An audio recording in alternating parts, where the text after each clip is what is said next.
Yes sir. आज की MI की बुकलेट रिवीजन क्लास के अंदर हम लोग शुरू कर रहे हैं विद रिडॉक्स। और रिडॉक्स में पहला क्वेश्चन है, find the oxidation number of all the sulphur. जितने भी स्पेशल केसेस हैं उसमें समहाउ ये केस ज्यादा आया हुआ है, जेई नीट के अंदर भी और स्कूल एग्जाम में भी। अरे बताओ भाई, शट अप। और आपको बताया था इसके अंदर कि जब हम लोग केसेस करते हैं तो 4 सल्फर दे रखे हैं तो हम एवरेज भी निकाल सकते हैं, लेकिन अल्टीमेट प्रैक्टिस तो एवरेज निकालने के लिए प्रैक्टिस क्या चाहिए। अल्टीमेट प्रैक्टिस तो यही है कि हम इसे रेशनलाइज करें कि किसका कितना नंबर है। तो आपसे बताया गया था आपको कि इसको जो करने का तरीका वो ये है कि ये जो 2 सल्फर है इनका आसपास का एनवायरनमेंट सेम है, they are link with the same atom. तो इसमें हम लोग homolytic Sir, fission can you please send link in class plus group? बेटा इन कामों के लिए आप मनप्रीत मैडम से बात करो या जेके मैडम से बात करो, यहाँ कोई बात मत करो।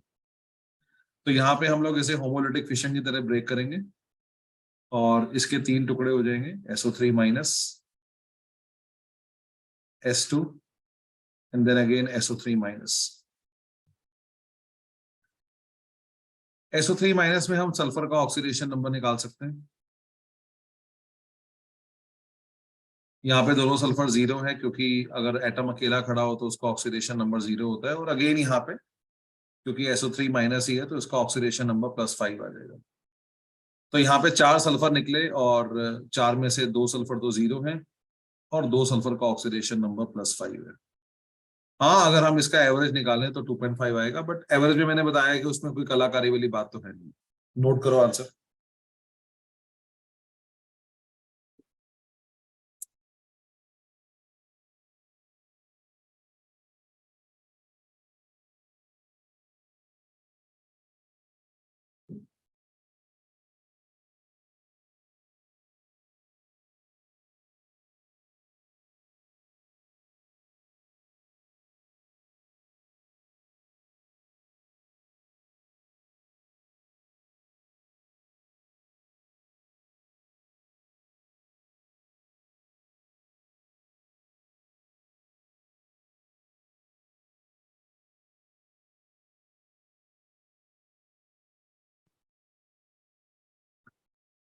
अगला केस है एसिटिक एसिड का।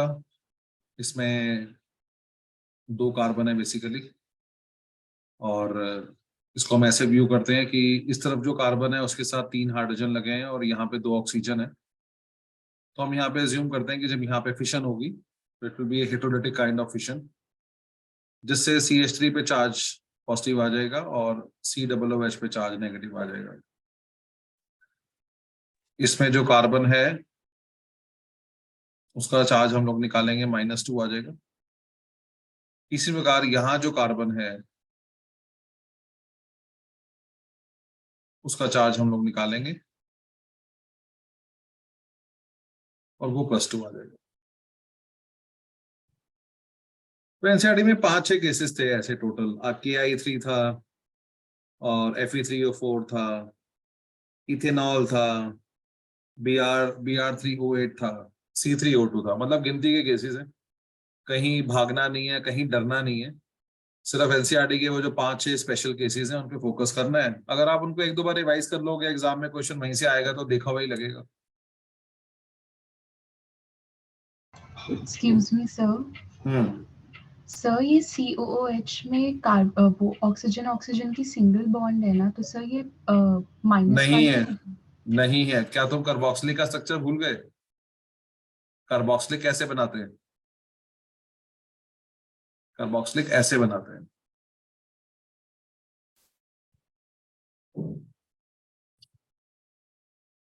और दूसरे क्रॉस इसमें ये है कि पारोक्साइड की लिस्ट तुम्हें दे दी गई है, अपने आप को कंफ्यूज मत करो। खुड़वा लिया सर। पारोक्साइड की मम्मी लिस्ट से ऑलरेडी मसलवा ले आपके जाके। पास है और उस लिस्ट से बाहर कुछ भी नहीं आएगा। बाकी कार्बोक्सिलिक का स्ट्रक्चर खोलना आना चाहिए था एक्चुअली। कोई और सवाल?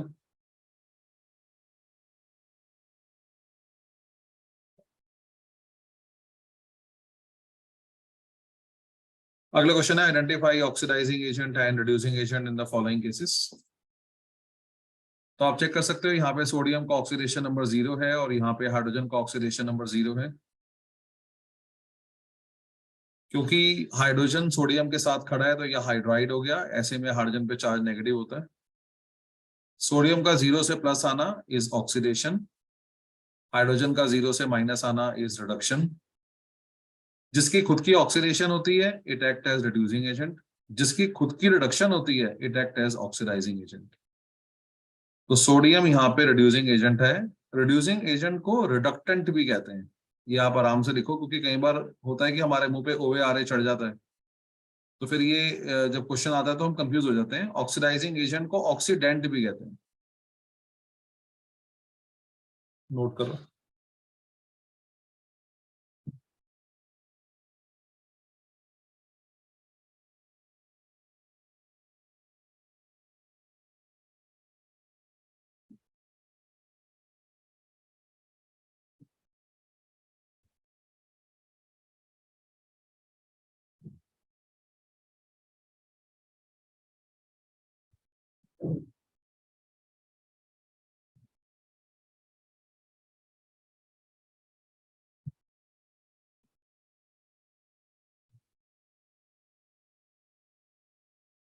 कोई सवाल किसी का?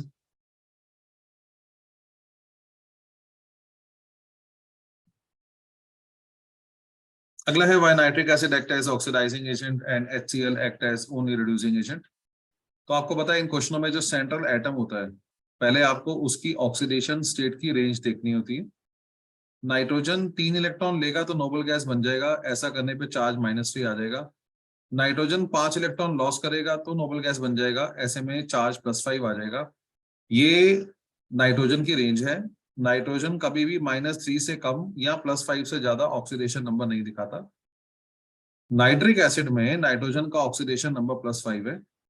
कोई भी एलिमेंट अगर अपनी हाईएस्ट स्टेट में खड़ा हो तो उसकी ऑक्सीडेशन संभव नहीं है। ऑक्सीडेशन का मतलब होता है इंक्रीज इन ऑक्सीडेशन नंबर, क्योंकि नाइट्रोजन का हाईएस्ट ऑक्सीडेशन नंबर ही बेसिकली +5 है, तो इसकी कभी ऑक्सीडेशन पॉसिबल नहीं है, ये सिर्फ रिड्यूस ही हो सकता है, इसकी सिर्फ रिडक्शन ही पॉसिबल है। और जिसकी खुद की रिडक्शन होती है it act as oxidising agent. तो नाइट्रिक एसिड सिर्फ ऑक्सीडाइजिंग एजेंट का काम ही कर पाएगा, क्योंकि उसकी खुद की सिर्फ रिडक्शन ही पॉसिबल है। क्योंकि इसकी ऑक्सीडेशन पॉसिबल नहीं है तो ये कभी भी रिड्यूसिंग एजेंट का काम नहीं कर पाएगा। HCl में क्लोरीन सेंट्रल एटम है, और अगर मैं इसकी रेंज निकालूं तो क्लोरीन अगर 1 इलेक्ट्रॉन लेगा तो नोबल गैस बन जाएगा, ऐसे में चार्ज -1 आ जाएगा। 7 लॉस करेगा तो नोबल गैस बन जाएगा, चार्ज +7 आ जाएगा। HCl में क्लोरीन का ऑक्सीडेशन नंबर आप निकालोगे तो -1 आएगा।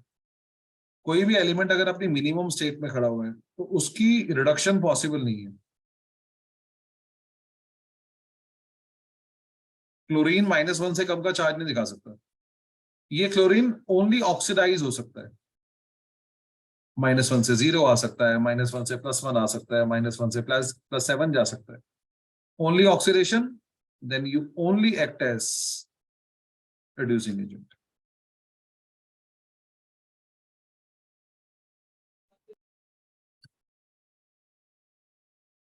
नोट करो।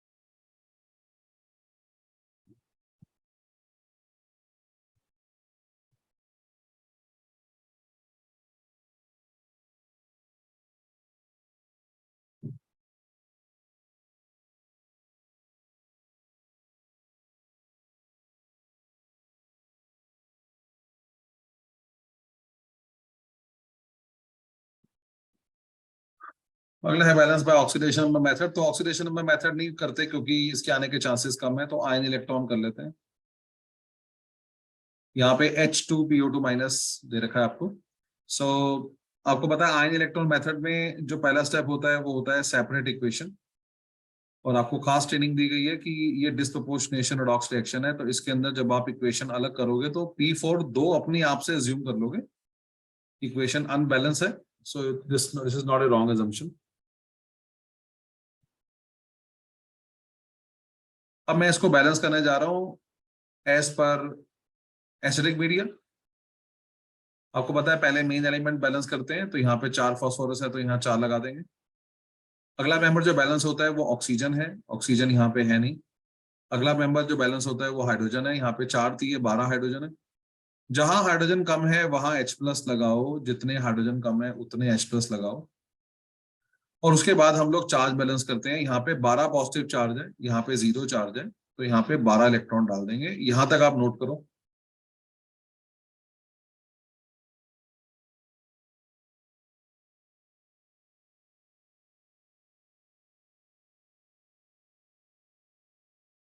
अब इसको हम बेसिक में कन्वर्ट करेंगे। बेसिक में कन्वर्ट करने का रूल ये था कि जितने H+ आयन आपको नजर आ रहे हैं उतने ही हाइड्रोक्साइड आयन आप दोनों तरफ ऐड कर दो,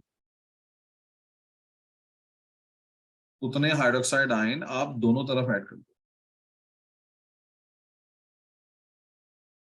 तो अगर आपके पास 12 H+ थे तो आप 12 OH- दोनों तरफ ऐड कर दो, क्योंकि बैलेंसिंग ऑलरेडी हो चुकी है। अगर आप एक तरफ कुछ भी ऐड करोगे तो उससे बैलेंसिंग डिस्टर्ब हो जाएगी। अब ये 12 H+ और 12 OH- they will neutralise each other, जिससे 12 पानी बन जाएगी।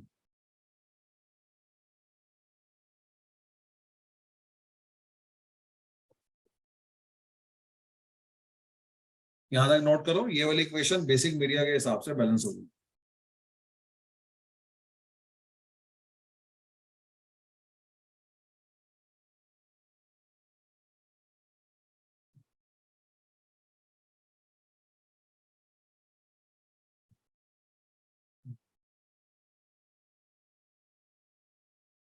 अब हम सेकेंड इक्वेशन बैलेंस करेंगे, विच इज P4 से H2PO2-।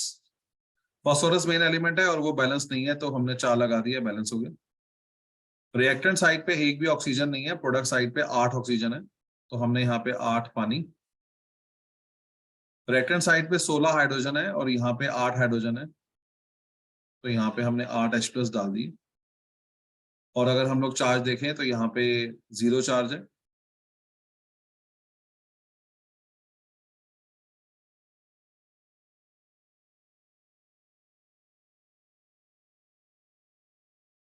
तो यहाँ पे हम लोग 0 चार्ज है, और यहाँ पे हमारे पास 4- और 8+, 4+ चार्ज है, तो हम यहाँ पे 4 इलेक्ट्रॉन डाल देंगे। ये इक्वेशन एसिडिक मीडिया के हिसाब से बैलेंस कर दी गई है, यहां तक नोट करो। किसी स्टेप में कोई दिक्कत है तो साथ साथ पूछो। सर बट क्वेश्चन में मीडिया गिवन नहीं था। ये रहा।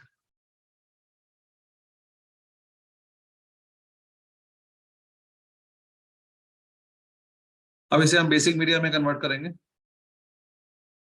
बेसिक मीडिया में कन्वर्ट करने के लिए जितने H+ आपको दिख रहे हैं 8 हैं, इतने ही OH- आयन आपको डालने हैं ऑन बोथ साइड।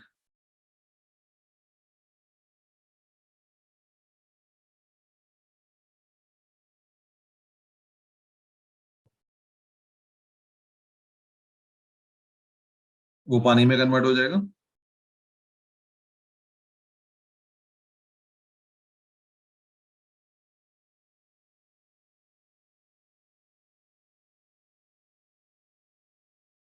और पानी कॉमन होके कटेंगे।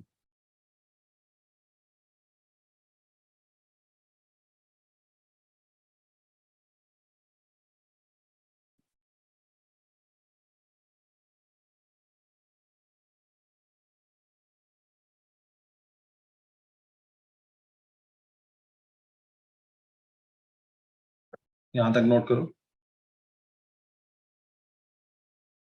कहीं कोई सवाल मन में है तो पूछो।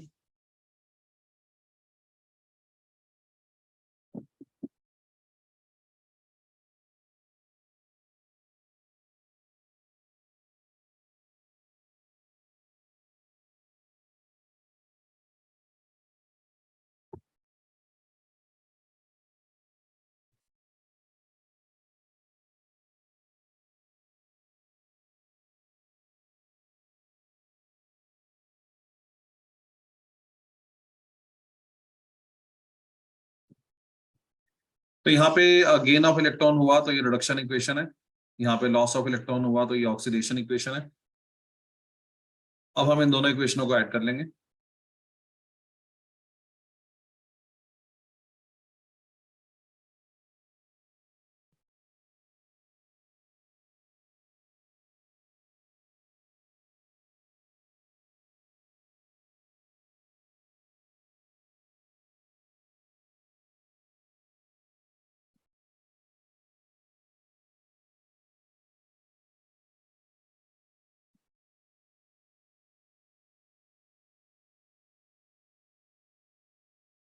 बारह इलेक्ट्रॉन गेन हो रहे हैं और 4 इलेक्ट्रॉन लॉस हो रहे हैं। ऐड करने के लिए जरूरी है कि जितने इलेक्ट्रॉन लॉस हो रहे हैं उतने गेन होने चाहिए, इसलिए आपको सेकेंड इक्वेशन को मल्टीप्लाई बाय 3 करना पड़ेगा। पहले रिडक्शन इक्वेशन के रिएक्टेंट, उसके बाद ऑक्सीडेशन इक्वेशन के रिएक्टेंट मल्टीप्लाई बाय 3 करके। पहले रिडक्शन इक्वेशन के प्रोडक्ट और फिर ऑक्सीडेशन इक्वेशन के प्रोडक्ट मल्टीप्लाई बाय 3 करके।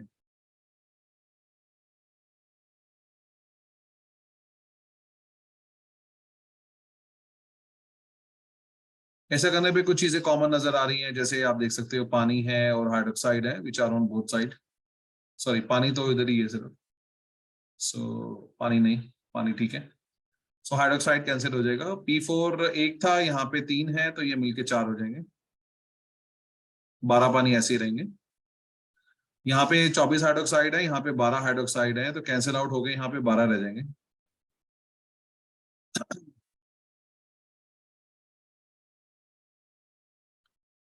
अब देख सकते हो ये जो इक्वेशन है ये 4 से डिवाइड हो सकती है। तभी देखो रिवीजन में भी वो केस कराया जो सबसे कॉम्प्लिकेटेड था।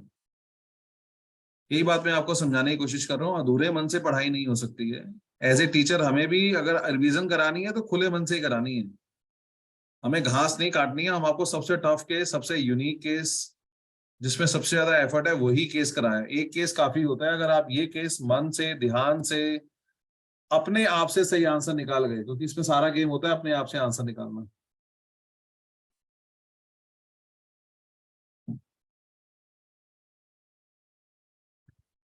तो फिर आप समझो कि आपकी जो ये बैलेंसिंग है ये सफल हुई। कोई सवाल किसी का? ऐसे नहीं बेटा, आपकी आवाज ठीक से नहीं आ रही है, अपना नेटवर्क चेक करो।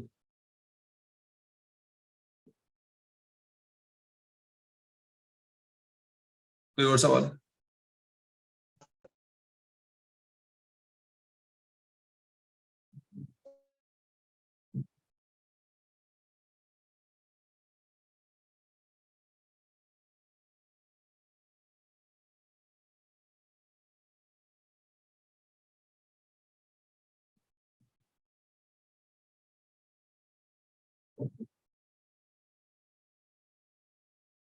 अगला है explain disproportionation redox reaction.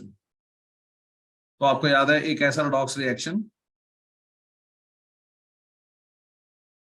in which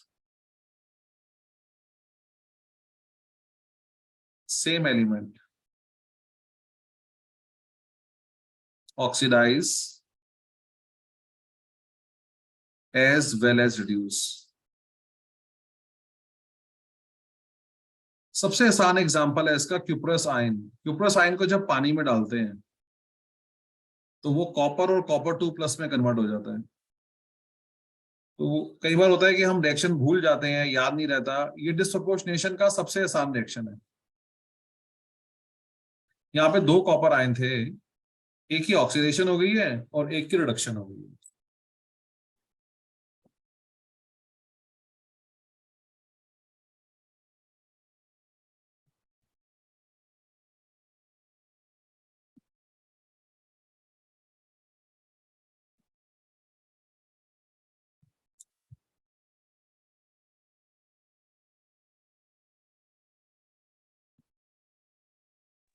sir हाँ जी बेटा। सर हमेशा एसिडिक और बेसिक मीडियम में सबसे लास्ट स्टेप में हम चार्ज बैलेंस करते हैं ना। 4 स्टेप होते हैं बैलेंसिंग के। पहला स्टेप होता है मेन एलिमेंट,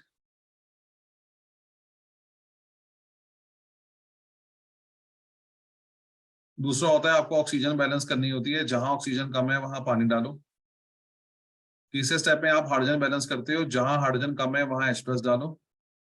और फोर्थ स्टेप होता है चार्ज, चार्ज बैलेंस करने के लिए जहां पे प्लस चार्ज ज्यादा है वहां इलेक्ट्रॉन डालो। ये एसिडिक मीडिया के रूल है। बेसिक मीडिया में करने के लिए फॉलो दिस 4 रूल्स। उसके बाद आपको देखना है कि जहां जितने H+ हैं उतने OH- डालने होते हैं ऑन बोथ साइड।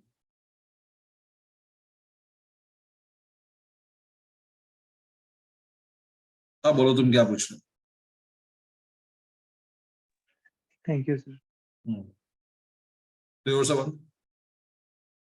सर एक बार क्वेश्चन नंबर 4 का लास्ट स्टेप बताना एक बार।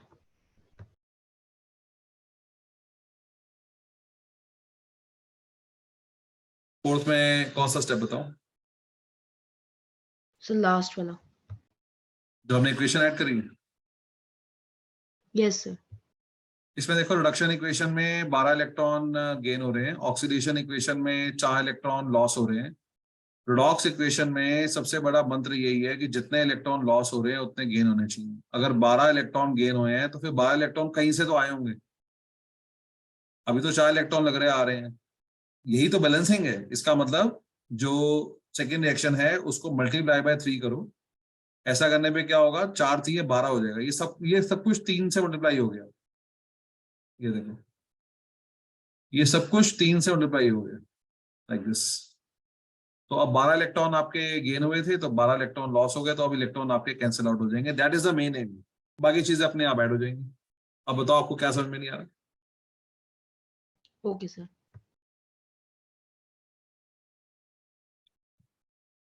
Stock notation. स्टॉक नोटेशन में आपको सबसे पहले ऑक्सीडेशन नंबर निकालना होगा मेटल का, क्योंकि स्टॉक नोटेशन सिर्फ मेटल की होती है। फिर जो भी मेटल की ऑक्सीडेशन नंबर है उसे रोमन में लिख देना है आपको। This is called stock notation.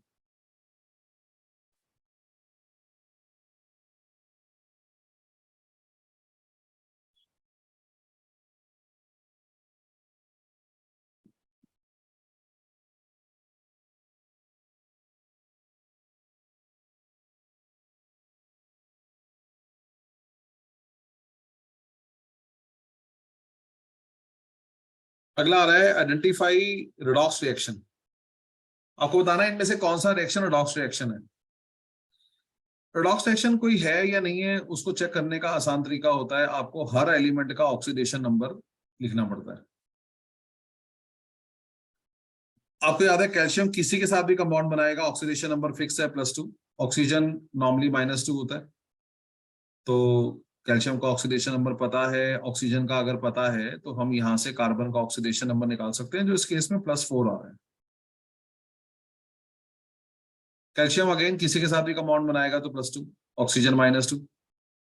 CO2 में ऑक्सीजन -2 है तो कार्बन हो जाएगा +4। आप चेक कर सकते हो ना, कैल्शियम के ऑक्सीडेशन नंबर में कोई चेंज आया, ना ही कार्बन के ऑक्सीडेशन नंबर में कोई चेंज आया, और ना ही ऑक्सीजन के ऑक्सीडेशन नंबर में कोई चेंज आया। इसीलिए it is not a redox reaction.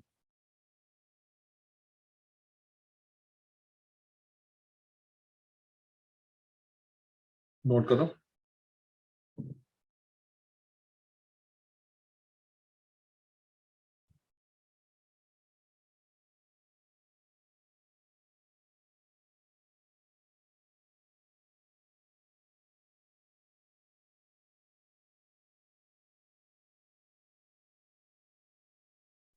Sir कोई ऐसा भी रिएक्शन हो सकता है जिसमें सारे स्पेक्टेटर्स हो? तो अगर इसको ऐसे देखेगा तो ये सारे स्पेक्टेटर ही तुम्हें। पर ये ओके बात सर। भी तो सच है ना, स्पेक्टेटर वर्ड यूज करना ही यहाँ पे गलत है। स्पेक्टेटर क्या होते हैं? जिनके ऑक्सीडेशन नंबर में कोई चेंज नहीं आता। गलत। स्पेक्टेटर रिडॉक्स रिएक्शन में ऐसे एटम, रिडॉक्स रिएक्शन होना चाहिए ना पहले। रिडॉक्स रिएक्शन ओके होगा सर। तो कुछ लोग ऑक्सीडाइज हो रहे होंगे, कुछ लोग रिड्यूस हो रहे होंगे, उनमें से कुछ लोग ऐसे जो ऑक्सीडाइज रिड्यूस नहीं हो रहे, वो स्पेक्टेटर है। ये तो रिडॉक्स रिएक्शन ही नहीं है, स्पेक्टेटर कैसे हुए? ओके समझ में सर। आई बात? Yes sir. हाइड्रोजन पेरोक्साइड टूट के पानी और O2 बना रहा है।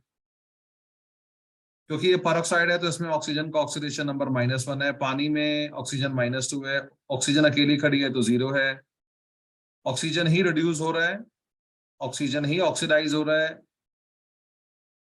तो यस, ये एक रेडॉक्स रिएक्शन है। उसमें भी आपको बताइए किस प्रकार का रेडॉक्स रिएक्शन है, ये डिस्प्रपोर्शनेशन। हालांकि उसने ये पूछा नहीं है आपसे, आपसे उसने सिर्फ ये पूछा है भैया रेडॉक्स रिएक्शन है या नहीं। फाइनल एग्जाम में जितना पूछा जाता है उस पर फोकस करो। ये तब होगा जब आपका मन शांत है। बार बार ये लाइन क्लासेस में हमेशा बोला जाता है, पेपर उसी का अच्छा होगा जिसका मन शांत है। उथल पुथल वाले पानी में आप कुछ भी नहीं देख पाओगे।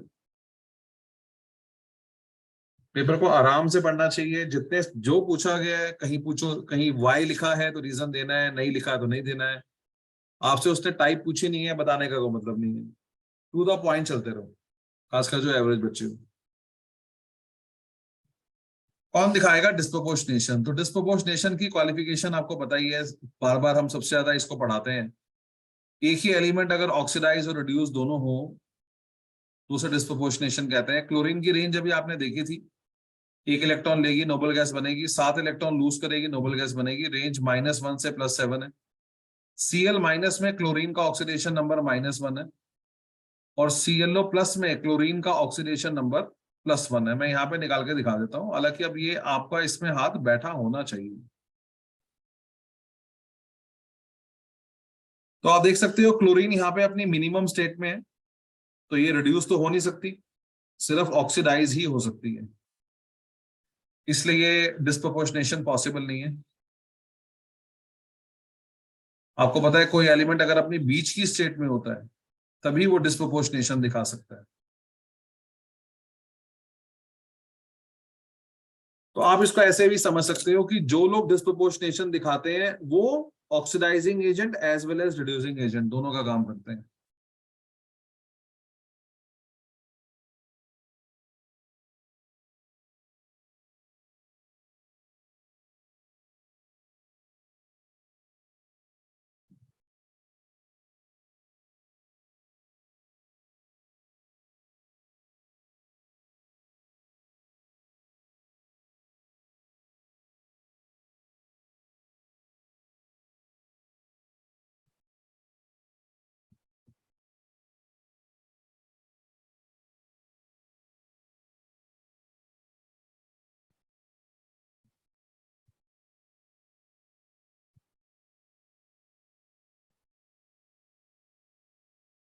ऑक्सीडेशन नंबर निकालना है क्रोमियम का CrO5 में। आपको पता है पेरोक्साइड का सबसे इंपॉर्टेंट केस है, बटरफ्लाई स्ट्रक्चर है। नॉर्मली इसके बिना पेपर नहीं बनता। 4 ऑक्सीजन पेरोक्साइड की हैं और 1 ऑक्सीजन नॉर्मल ऑक्साइड है। क्रोमियम का ऑक्सीडेशन नंबर +6 है।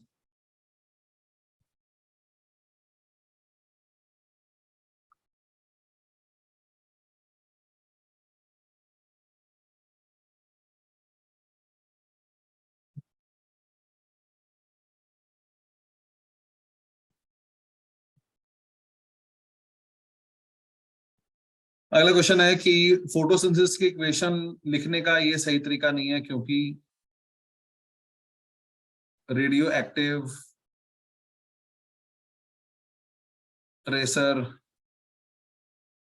Technique shows that all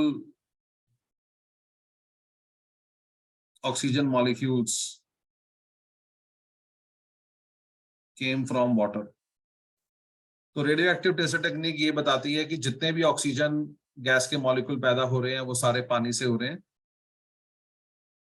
hence to justify it,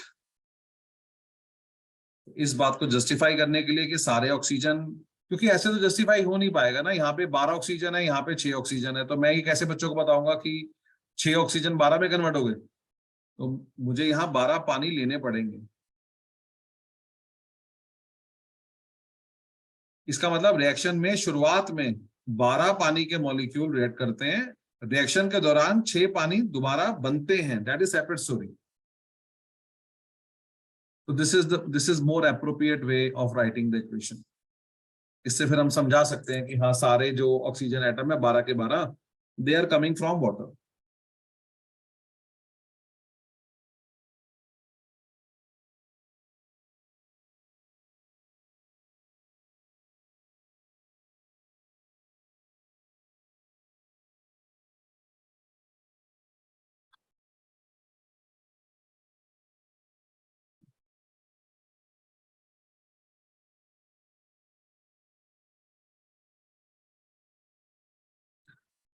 Why AgF2 is a strong oxidizing agent? तो उसका जवाब है stable oxidation state of silver is +1. In AgF2, silver is in +2 state. Hence, Ag2 plus undergo reduction to +1 state, act as oxidizing agent. तो silver की जो stable state होती है वो Ag+ होती है, क्योंकि Ag+ जो है वो बेसिकली फुली फिल्ड स्टेट है, 4d10 है क्योंकि स्टेबल कॉन्फ़िगरेशन है। तो Ag2+ कोशिश करेगा कि मैं Ag+ में कन्वर्ट हो जाऊं, ऐसा हुआ तो खुद की reduction act as oxidising agent.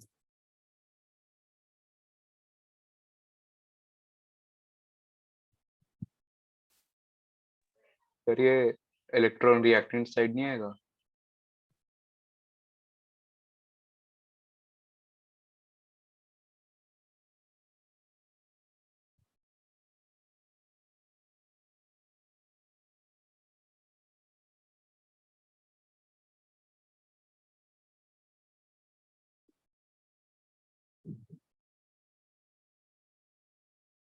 Sir ये वाला क्वेश्चन एक बार दोबारा समझाना। सिल्वर की जो स्टेबल स्टेट है वो +1 होती है, और AgF2 में अगर आप सिल्वर का चार्ज निकालोगे तो वो +2 आ रहा है। सिल्वर को X मान लो, फ्लोरीन -1 है, तो सिल्वर की स्टेट +2 आ रही है। अब सिल्वर +2 अनस्टेबल है, वो कोशिश करता है कि मैं अपनी स्टेबल स्टेट +1 में चला जाऊं, क्योंकि Ag+ जो है वो फुली फिल्ड है, 4d10 है, और आपको पता है half filled fully filled orbital bring extra stability. तो Ag2+ सिल्वर का कोई भी कंपाउंड जिसमें सिल्वर का ऑक्सीडेशन नंबर +2 है वो सारे अनस्टेबल होते हैं। ये बड़ी मुश्किल से बनते हैं, जो चीज मुश्किल से बनती है वो स्टेबल भी नहीं रहती। तो अगर हम इसको बना भी लेते हैं तो ये बस मौका देख रहा है, कहीं से मौका लगे और मैं Ag+ में कन्वर्ट हो जाऊं। इसका मतलब इसकी जो टेंडेंसी है सिल्वर की वो रिड्यूस होने की है, और जो आसानी से रिड्यूस हो जाते हैं खुद की reduction, they act as very good oxidising agent. Okay sir. मैंने आपको इसमें एक लंबा लेक्चर दिया था कि 3 कॉन्सेप्ट हैं, एक याद करने के लिए सिर्फ बोला है मैंने आपको बोला है strong reducing agent and reactive metal, दोनों की कंडीशन सेम होगी। स्ट्रॉन्ग रिड्यूसिंग एजेंट कह लो, रिएक्टिव मेटल कह लो, दोनों की एक ही कंडीशन है, लो आरपी। तो ऑक्सीडाइजिंग की कंडीशन याद मत करो, रिएक्टिव मेटल की कंडीशन याद मत करो, सिर्फ ये याद करो स्ट्रॉन्ग रिड्यूसिंग एजेंट बनने की क्वालिफिकेशन है रिडक्शन पोटेंशियल कम होना चाहिए। आप देख सकते हो यहाँ पे आपको पोटेशियम का रिडक्शन पोटेंशियल ही दिया हुआ है, सिल्वर का रिडक्शन पोटेंशियल ही दे रखा है। तो strong reducing agent must have low RP. सबसे कम आरपी किसका है? पोटेशियम का। Hence potassium is strong reducing agent.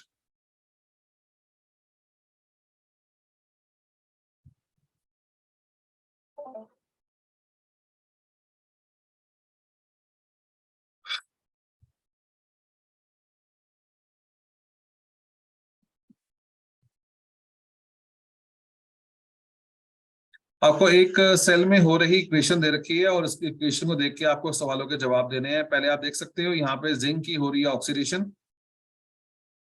और ऑक्सीडेशन कहाँ पे होती है? एनोड पे। सिल्वर की आप देख सकते हो रिडक्शन हो रही है, प्रोडक्शन कहाँ पे होती है? कैथोड पे। तो सवाल पूछा हुआ है which is a negative electrode, तो आपको याद है लोन वर्ड।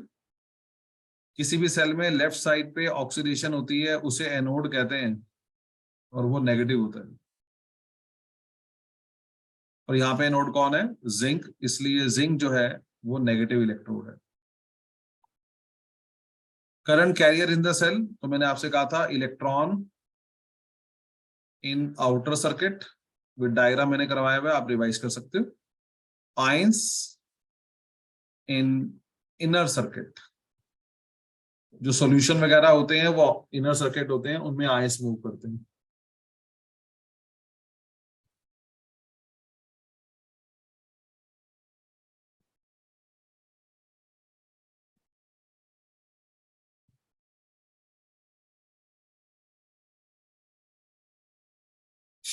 कोई सवाल किसी का?